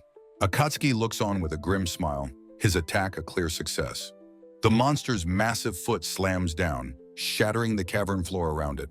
The ground cracks and splinters as voices cry out a desperate warning. Akatsuki looks back in surprise, wondering what is happening to the ground. Ria gasps, her eyes wide as she comprehends the new terrifying threat. The king goblin's massive fist clenches, preparing for a devastating attack. The fist glows with a dark, powerful energy, ready to be unleashed. Akatsuki leaps into the air, delivering a powerful kick to the goblin's face. The force of his attack sends a shockwave through the beast's massive head. Ria calls out his name in concern, then reassures herself that he'll be fine. She resolves that she cannot allow the monster to wield the cursed sword. She leaps through the air, her staff crackling with potent magical energy. A look of fierce, unshakable determination shines in her eyes. She lands gracefully on a piece of shattered rock, poised for battle. The king goblin turns its full, malevolent attention upon her. Ria's eyes widen in terror, a single bead of sweat on her temple. The monster's club smashes down, sending both of them flying from the blast. The impact is cataclysmic, a massive explosion of rock and swirling dust. Ria is thrown back, skidding hard across the shattered cavern floor. Akatsuki rushes to her side as she apologizes for her failure. He urgently commands her to save what little mana she has left. With 80 floors still to go, he roars that they cannot die here. He helps her to her feet, his hand gripping her arm for support. Ria looks up, her face flushed but her spirit rekindled by his words. The king goblin roars in fury, its face a mask of pure rage. Its massive bicep bulges as it prepares to strike them down. Akatsuki's eyes widen in alarm as the enraged monster charges. They work in perfect sync, attacking the beast from two different sides. Ria asks who he is talking to, calling out his name in concern. She declares that she will add her own warm magic to his efforts. She boasts that her magic handling is now better than his, as she is used to it. Their feet move in a blur as they dodge and weave around the monster. Ria brightly promises to teach him the secrets of magic after the battle. Their brief moment is cut short as they both look up in alarm. The king goblin's massive fist descends from above to crush them. The monster's face is a mask of pure, unadulterated, bestial fury. They leap apart just as the fist shatters the ground between them. Ria looks on in horror as Akatsuki faces the monster's new form. The king goblin's massive hand opens, its fingers twitching with power. The beast grips its own body, its face contorted in agony. Thick, powerful vines begin to sprout from its arm, binding it. The vines wrap around its torso in a desperate attempt to contain its power. Its face is a horrifying tableau of pain, its eyes turning into black voids. Ria whispers Akatsuki's name, her voice filled with a new, chilling fear. Akatsuki lets out a sharp breath, his mind racing to form a new plan. The king goblin roars, its body racked by the sword's corrupting influence. It stands bound, a monstrous, terrifying statue of agony and dark power. Kensi remains pinned beneath the massive, unconscious form of the Inferno Boar. Ria, her mind clouded by panic, calls out Stella's name in confusion. Akatsuki grits his teeth, telling her to leave the guard to him. He raises a massive two-handed axe, preparing for a powerful strike. The axe head gleams ominously in the dim light of the cavern. He thanks the fallen guard for the weapon as he hefts it high. Ria screams out a warning, calling for both the sinner and the guard. Akatsuki brings the axe down, not on the goblin but on its bonds. He leaps onto the monster's back, his own blade now drawn and ready. Ria's face breaks into a triumphant smile as she realizes his plan. Akatsuki's blade slices deep into the king goblin's exposed neck. Dark blood pours from the mortal wound as the beast's life fades. The ground begins to tremble violently, a deep rumbling echoing through the cavern. Ria looks around in alarm, asking what is happening now. She stumbles as the ground shakes, calling out her lady's title in panic. Akatsuki looks down, his face grim, wondering if it's an earthquake. The cavern floor cracks and shatters into 1,000 jagged pieces. The king goblin's massive body is consumed by the collapsing floor. Rhea screams that this can't be happening, her voice filled with disbelief. They are all sent plummeting into the darkness of the chasm below. Rhea screams out for Ku and Stella as she tumbles into the abyss. The king goblin's body falls into the seemingly bottomless chasm. Akatsuki watches the chaos unfold, his face a mask of desperation. He plummets through a deadly forest of massive, jagged crystals. His eyes are wide with shock as he falls into the unknown depths. The king goblin's body is finally swallowed by the encroaching darkness.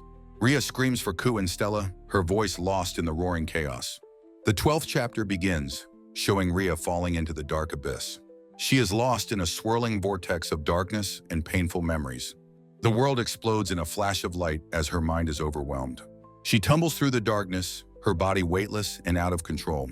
She grips her staff, a desperate, familiar anchor in the chaos. Her eyes are squeezed shut against the disorienting, terrifying fall. She is suddenly swarmed by a horde of monstrous, goblin-like creatures. She struggles against their grip, demanding that they release her at once. The world dissolves into a dark, star-filled void around her. She realizes with a jolt of fear that she is trapped in an illusion. The spectral image of her father appears, telling her she's always been useless. She looks up at his ghostly form, whispering his title in despair. He taunts her, saying no one expects anything from a reckless adventurer. She clenches her fists, her face a mask of pure, heartbreaking anguish. The horde of illusory monsters continues to swarm and overwhelm her. She screams that she has known her own weakness from the very beginning. She lashes out with her staff, scattering the illusory creatures around her. She floats in the void, her resolve hardening into a new defiant strength. With tears in her eyes, she vows to live up to her comrades' trust. She wants to meet the expectations of Stella and Ku, her newfound family. As Rhea plummets through the shattered earth, she utters a desperate prayer. "Oh God," she cries, "please grant me the strength to save them." Her hand reaches out into the darkness, a final fragile plea for aid. She awakens to a blurry world, a single eye coming into focus. Her vision clears slightly, seeing a familiar face looking down with concern. Her consciousness returns as she whispers a name, Rhea. Blushing and confused, she calls out to the one who saved her, Kusama. Akatsuki is relieved she's safe and quickly asks if she can move. She wonders if this crystal forest is an illusion, but he assures her it's real. He explains that they survived the fall because of her miraculous intervention. Their trajectory shifted, and the inferno bore cushioned their landing on the crystals. Akatsuki concludes that somehow, against all odds, they have been saved. Rhea listens, her expression a mixture of relief and dawning understanding. Her relief turns to panic as she asks Kusama where Stella is. Akatsuki's expression darkens, his gaze shifting away with grim reluctance. Rhea's voice cracks with fear as she demands to know where her friend is. A faint, pained whimpering echoes from a nearby cluster of crystal trees. She cries out in denial, not wanting to believe what she might find. The mortally wounded Kenshi tries to calm her, telling her it is all right. He cradles the unconscious Stella, reassuring her that everything will be fine. He holds his lady close, his breathing ragged and pained. Akatsuki watches the tragic scene, a pained sound escaping his lips. Kenshi tells Rhea to save her remaining mana. Rhea weeps, saying Stella is the only one she could ever rely on. Kenshi apologizes for his own immaturity, blaming himself for their fate. He tells her no, he was the one who was truly immature. He recalls always watching over her, even as a small child. Akatsuki realizes Kenshi never wanted to let go of his lady's hand. A sad, gentle smile graces Kenshi's lips as tears fall. He tells her she has become a fine woman, and she breaks down completely. Rhea grits her teeth, trying to contain her overwhelming grief. Akatsuki calls out to Kenshi, who has a final request for him. Kenshi beckons Akatsuki closer, telling him to crouch down.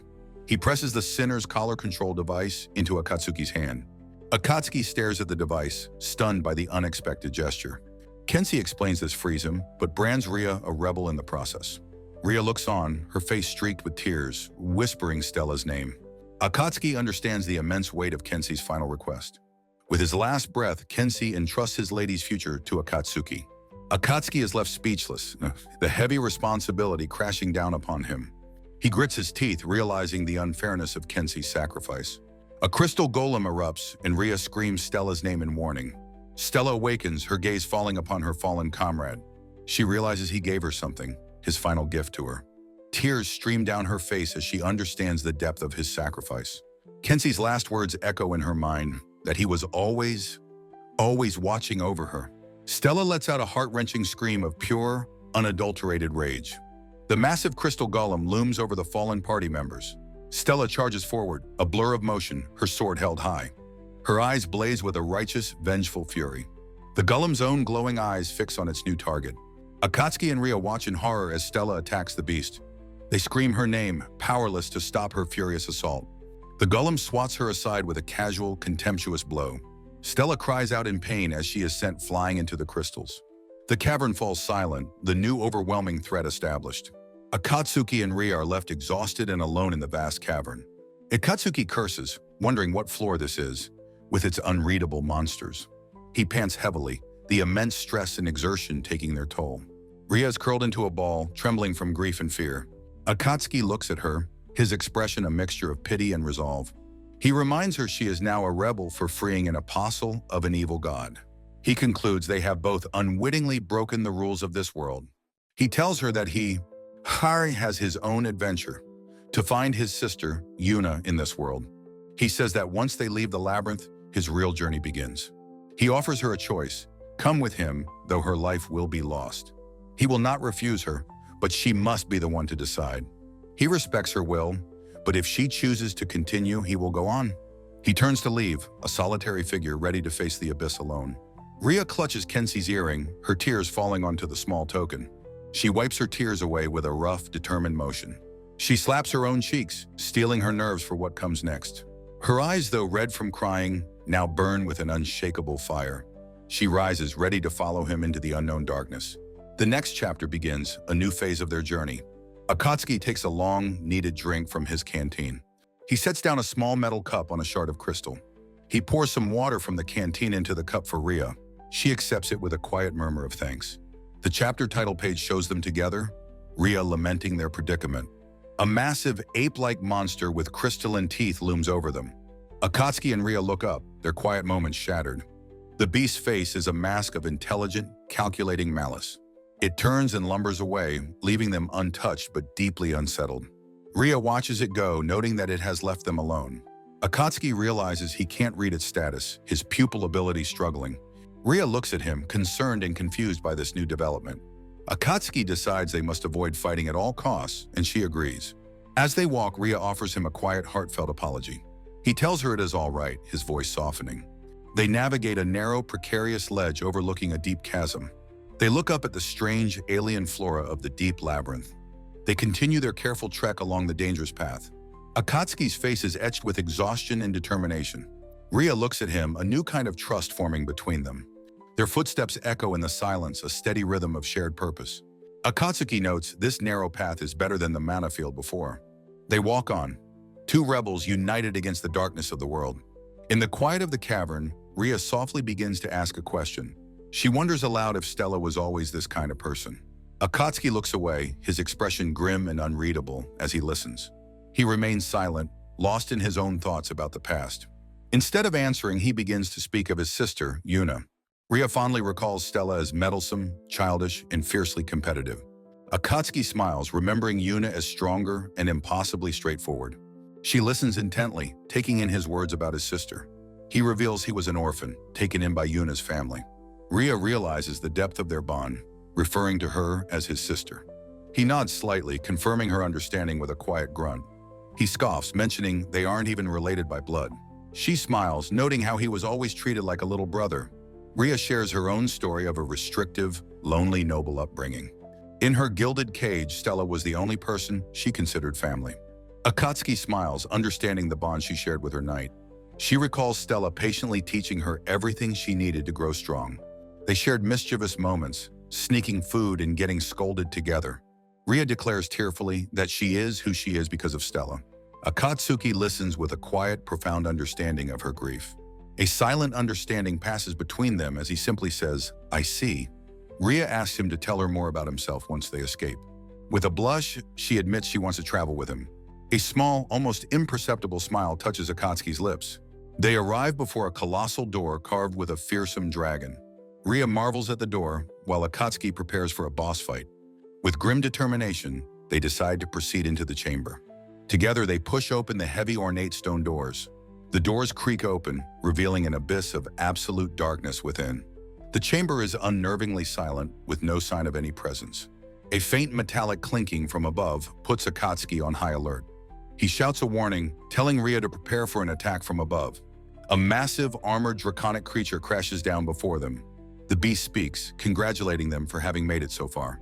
It addresses them both by name, revealing its knowledge of them. It reveals its divine nature as an apostle of the void god. It is Falvasa, the phantasm dragon, guardian of the 90th floor. They are stunned, realizing they are much deeper than they thought.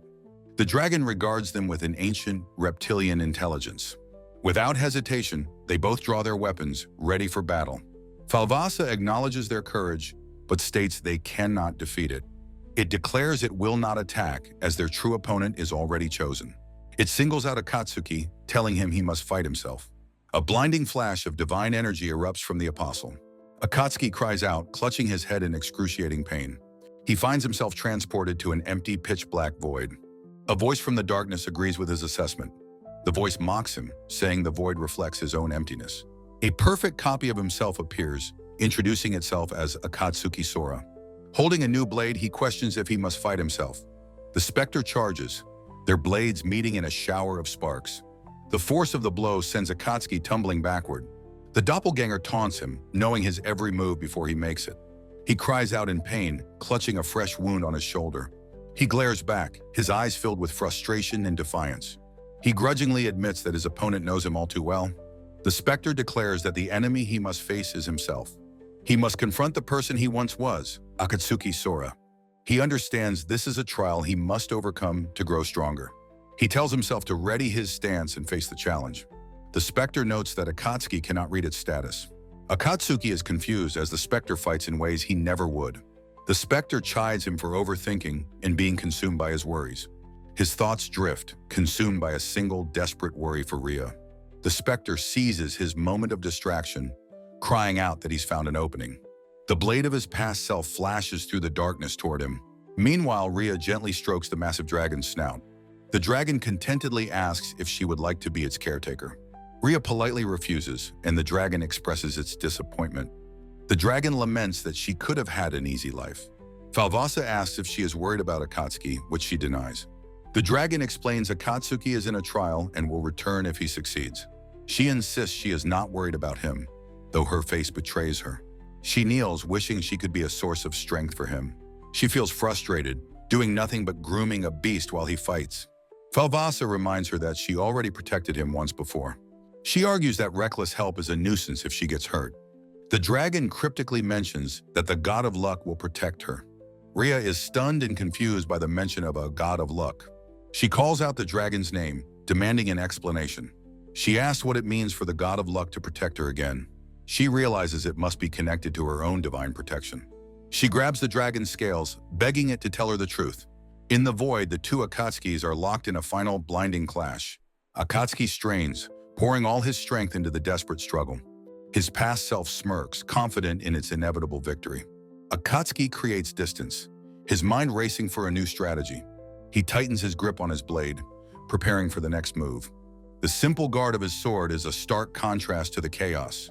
He lets out a defiant roar, channeling his frustration and will. The two warriors face each other, screaming with primal fury. He brings his sword down in a powerful two-handed strike. The specter parries the blow with effortless, contemptuous ease. He puts all his weight into the attack, but it is not enough. He grits his teeth, determined to predict his opponent's thoughts. His eyes burn with the intensity of his concentration. The specter pins him, mocking his predictable tactics and inner turmoil. It whispers Yuna's name, twisting his deepest loyalties into a weapon. Akatsuki is stunned into silence by the cruel psychological blow. The specter grabs him, accusing him of despising emotional bonds. Akatsuki's specter questions his fundamental need to form connections with other people. It brings up the memory of him being on the school rooftop with the others. The specter taunts him, calling him a coward who simply hates being lonely. It declares that he cannot conquer another world if he cannot admit his weakness. In a training memory, a girl's bamboo sword finds a clear opening in his defense. Akatsuki cries out, overwhelmed by the relentless psychological and physical assault. He is thrown off balance, his foot slipping in the infinite blackness of the void. His face is a mask of desperate exertion as he struggles against his perfect double. In a flash of motion, his sword is kicked cleanly from his grasp. Defeated, he screams silently as he falls to the ground in the darkness. His double stands over him, thanking him for finally putting his weakness into words. It says that he always knew the truth, but was never able to admit it. Akatsuki confesses that he acted tough to hide the weak coward he truly was. He admits that he would trip others up just to preserve his own sense of self. The specter acknowledges that he finally understands and accepts his true nature. With a pained smile, Akatsuki finally accepts that he is a coward, afraid of being alone. The specter, its purpose fulfilled, begins to fade as the void cracks around them. It tells him to go, for he has overcome himself and has now cleared the trial. Akatsuki knows what he must do when he returns, what he must tell Ria. He resolves to tell her everything, his expression now soft and determined. With a final farewell, the dark psychological prison shatters in a flash of light. He materializes in a strange white space, a set of Japanese doors floating before him. He looks around, bewildered, wondering what this place is and where Ria has gone. He cautiously approaches the mysterious floating doors in the sparkling, empty void. His hand reaches out, gripping the inset handle to slide the shoji door open. A voice welcomes him from within, stating that he has finally arrived. A silver-haired girl in a kimono greets him, calling him her Angel of the Void. The title page for the new chapter, Angel of the Void, is displayed. A hand gently pours a dark liquid, likely tea, into a simple ceramic cup. Akatsuki, looking annoyed, is told to relax and have a drink. The girl offers him a cup, musing that it is a rare experience to be served by a god. The chapter title, Divine Protection of the God, appears over the girl's calm face. She asks where he got his tattered cloak, and he replies it was from the first floor. She takes a slow, delicate sip from her own cup, observing him. He asks if that is all, and she insists he drink the tea she poured for him. Akatsuki pauses for a moment, still trying to process the bizarre situation. Annoyed and impatient, he chugs the entire cup of tea in a single gulp. His eyes bulge in shock as he processes her words. He is on the 100th floor. The girl chides him for being a messy drinker who can't savor things slowly. He shouts in disbelief, saying he met the dragon on the 90th floor. She calmly introduces herself as Zenobia, the void god who rules this world. Akatsuki is stunned, repeating her titles as he tries to comprehend the revelation. She is pleased he understands quickly, as he asks why his protection wasn't active sooner. He struggles to believe that this girl in Japanese clothes is a god in this world. He demands to know why he was chosen, and if it was just for reaching her. She affirms his guess, but hints that there is more to the story. Zenobia explains that she let things play out from the beginning, without interfering. Akatsuki is confused, asking what she could possibly be talking about. She mentions altering his status and skills to fit a specific narrative she had in mind. He is shocked as she suggests he was meant to be a simple, wrongly summoned civilian. She reveals a proper plot existed to guide him, including his meeting with Ria. Akatsuki explodes in anger, shouting that what she's saying is impossible nonsense. Zenobia calmly states that he still managed to outwit the king and escape. She explains how she caused chaos in the labyrinth to guide his path to her. He angrily dismisses her hypothetical talk, but she tells him to be grateful he survived. Her expression turns serious and cold as she looks directly at him. She asks why he came so far. He replies it was because of the salvation program. Zenobia smiles knowingly, suggesting his true motivation was his sister Yuna. Akatsuki is shocked, sputtering out her name in complete disbelief. A beautiful, serene vision of his sister, Yuna, appears before his very eyes. He cries out her name, his face a mask of utter shock and wonder. He asks if she is really in this world, and Zenobia offers to tell him more. She asks what he thought the summoning was for, if not to free the gods. With a bored expression, she dismisses that idea as completely wrong. He shouts in confusion, asking about the 4 good gods and 3 evil gods. Zenobia explains that there is no good or evil, all gods are equal. The light god, Shin, created the division to have heroes do his bidding. Akatsuki's eyes narrow as he tries to understand the implications of this new truth. He realizes the light god wants to kill the evil gods and is using them. Zenobia confirms that heroes are summoned to fight in the gods' great war. She reveals that his sister Yuna was part of the very first summoning, and that Akatsuki himself was part of the second summoning to this world. He is shocked that Yuna came first. Zenobia says her memories were wiped. Akatsuki begins to understand, asking if his summoning was to restore her memories. He asks about the strange necessity for them to be summoned in such a way. He then asks the critical question, did Yuna betray the other heroes? Zenobia confirms that Yuna is now a rebel, just like he is. She believes Yuna acted after learning the truth about the gods' deceptions. Akatsuki realizes that if she is right, the light god's oracle must have been a lie. Zenobia tells him not to lose heart, but he says that is not it. He smiles relieved, saying her actions sound exactly like his true-to-herself sister.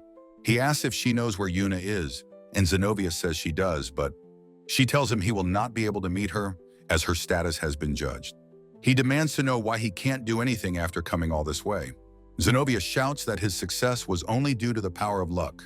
She reveals it was thanks to Ria's divine protection from the god of luck. Akatsuki is stunned, repeating the name of the unknown god in disbelief. Zenobia explains every miracle, finding Ria surviving the fall, was due to this power. The protection worked unconsciously to aid Ria, and by extension him. Akatsuki is frustrated, feeling all his hard work and success have been negated. He asks why he couldn't see her protection's name. She says it was hidden by a god. Zenobia explains that luck is a power that changes the world and cannot be resisted. To know one is being manipulated by such a force is a truly cruel fate. Akatsuki's expression hardens, his resolve solidifying in the face of this truth. He declares that his story as her angel of the void is not over yet. Zenobia's hand glows as she offers him a reward for clearing the labyrinth. She promises to unlock his true angelic power when he conquers the labyrinth again. A vision shows him gaining greater courage, his form draconic and powerful. He will have friends who trust him, as Ria sits by the sleeping dragon Falvasa. Ria looks at him with pure, unadulterated affection and faith in her eyes.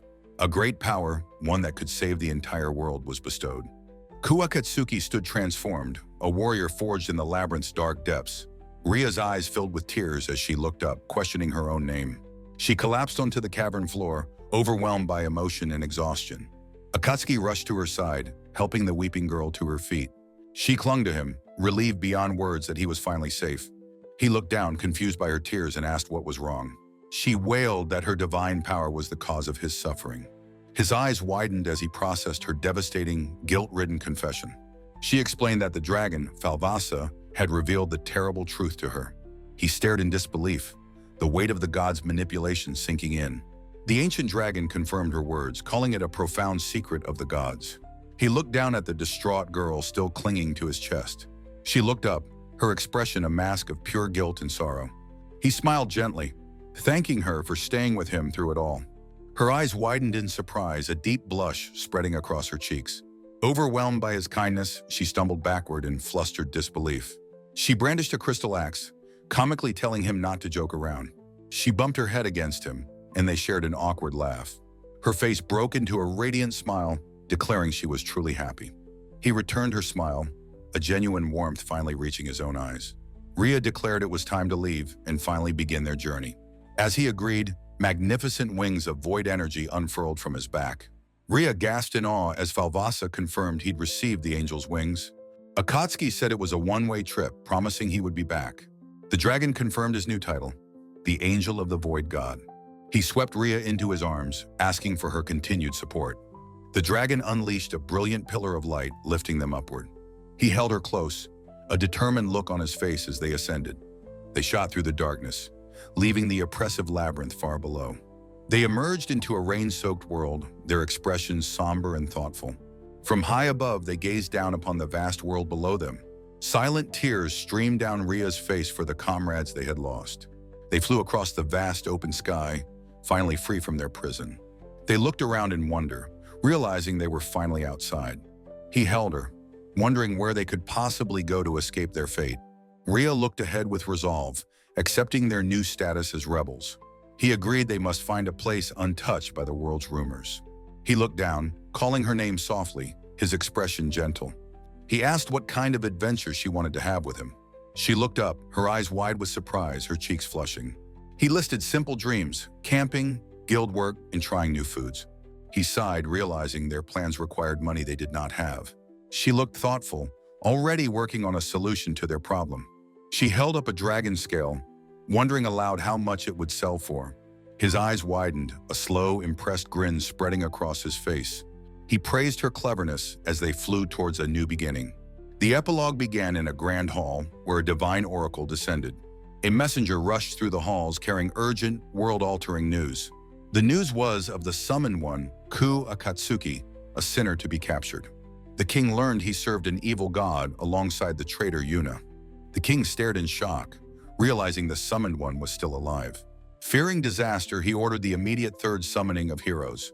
Before Akatsuki's escape, the other heroes were celebrated in a grand parade. Seiji, Erika, and Juna waved to the adoring crowds from their carriage. Later, in the privacy of their lavish quarters, their smiles faded.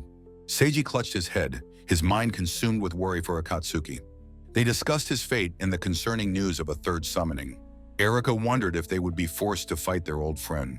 Their mentor Alfred entered, confirming they would soon head to the labyrinth. He poured drinks, musing that Akatsuki must have already escaped. Alfred stated that the report of the new oracle was likely true. He explained Seiji's original role was to confront Akatsuki for the kingdom. Now fighting a friend could brand Seiji himself as a rebel. Seiji sweated, torn between his duty and his loyalty to his friend. Juna and Erika passionately declared they would always be by his side. Seiji sighed, lamenting that he might have to fight Akatsuki. Erika vowed they would be his allies, even against supposed villains. In a distant, dark tower, another player watched these events unfold. Yuna Akatsuki read the reports, identifying the new rebel by name. She held pictures of Akatsuki and Ria, a knowing smile on her face. She confirmed it was her brother. Overjoyed she could finally meet him, she stood with resolve, picking up her massive, waiting halberd. Looking back, she vowed to capture him before anyone else could. She flew into the night, urging both of them to stay alive. High above the world, Akatsuki and Ria continued their flight. Suddenly, the magical wings that carried them began to dissipate. Ria asked what was wrong, as Akatsuki noted the wings were fading. She teased that she didn't mind as long as he kept holding her. The wings vanished completely, and they began to plummet from the sky. Akatsuki cried out in pain as they fell, Ria calling his name. He heard voices below, realizing someone had been targeting them. He grimaced, knowing they had to get to the ground immediately. They landed roughly in a forest clearing, hidden by a large tree. He immediately sensed danger, warning Ria that their pursuers were here. A brutish bandit appeared, roaring that their money was now his. Ria reacted instantly, shoving Akatsuki down and shouting a warning. A heavy club swung through the air where his head had just been. She landed gracefully, identifying their ambushers as common mountain bandits. She explained that as rebels, it was natural to have a bounty. She advised that running was their best option against this opponent. Akatsuki looked at her, then a slow, dangerous smile spread his face. His eyes widened in recognition as he shouted his own family name. From the trees emerged Seiji, Erika, and Juna, looking shocked. Akatsuki and Ria stood ready, facing the heroes' party in a tense standoff. The two groups faced each other across the clearing, an uncertain reunion. Seiji told Akatsuki he was glad he was safe and to listen. He warned that a large army was after him, begging him to surrender. Akatsuki glared, understanding that to run meant a life as a fugitive. Ria whispered to him, asking if it was time to use his power. With a cool smile, Akatsuki asked Ria if they should use his power. The hero Seiji is stunned, hearing his friend call him by his last name. Akatsuki offers a dismissive thanks before turning his back on them to leave. Seiji desperately calls for them to wait as they vanish into swirling darkness. Thus began the legend of the famous adventurers clad in black and white. The kingdom's plans accelerate, strengthening heroes and soldiers for the labyrinth conquest. The world, however, continues to walk upon a foundation built entirely of lies. Ku Akatsuki and Fialia Laguartel vanished, their new journey beginning now. The world would soon learn of their fight to expose its great lies.